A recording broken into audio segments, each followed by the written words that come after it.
Bonjour à tous, aujourd'hui nous allons apprendre comment créer un devoir sur Teams. Alors dans le cadre d'un travail que vous présentez à vos étudiants et qu'ils doivent vous remettre, ça peut être intéressant d'utiliser cette fonctionnalité. On va la voir ensemble tout de suite. Première chose, c'est qu'il faut vous connecter et vous rendre dans votre application Teams et cliquer sur l'onglet Devoir qui est ici.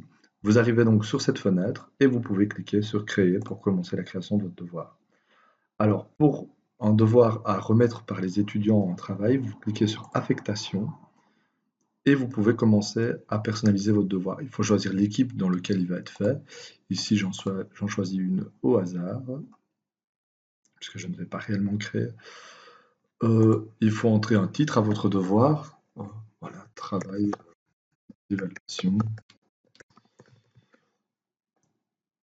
Vous pouvez entrer des instructions ou ajouter un document PDF, Word, dans lesquels vos inscriptions seront inscrites, que vous pouvez aller chercher sur votre disque dur en cliquant sur la petite épingle. Vous avez une fenêtre qui s'ouvre et vous pouvez aller le chercher sur votre fichier ou sur votre OneDrive. Alors, il y a une petite fonctionnalité qui est intéressante, c'est le barème. Donc, vous pouvez en fait pondérer comme vous le voulez vos travaux. Pour ça, vous devez créer un nouveau barème. Donc, ce barème peut être en points sur 10 ou sur 20, mais ça peut être aussi une évaluation en termes d'excellent, de bon, de moyen, d'acquis, de non acquis. Donc, tout est possible. Vous les créez ici. Vous supprimez les cases que vous ne voulez pas. Si c'est juste acquis et non acquis, vous pouvez évidemment supprimer des critères et vous inscrivez les critères que vous désirez. Puis vous les enregistrez. Vous aurez une échelle barémique qui vous permettra de coter les travaux directement dans Teams et de donner un feedback aux étudiants.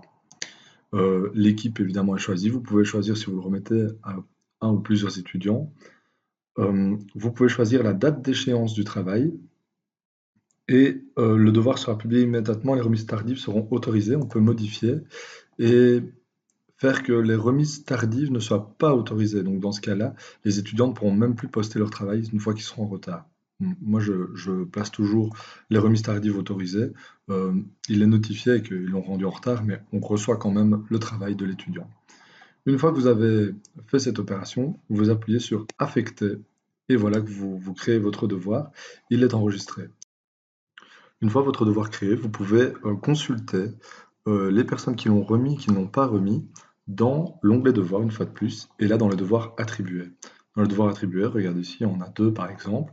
Vous pouvez aller cliquer sur la liste, mettre directement à renvoyer, et donc là c'est les personnes qui n'ont pas encore rendu, je ne vous le montre pas pour des questions de RGPD, et renvoyer les personnes qui l'ont déjà envoyé. Quand les personnes l'ont envoyé, on peut évidemment leur transmettre un feedback sur le travail qu'ils viennent de fournir. C'est donc une application intéressante pour récolter les travaux puisque c'est dans un espace sécurisé et dans l'espace institutionnel de la HEL.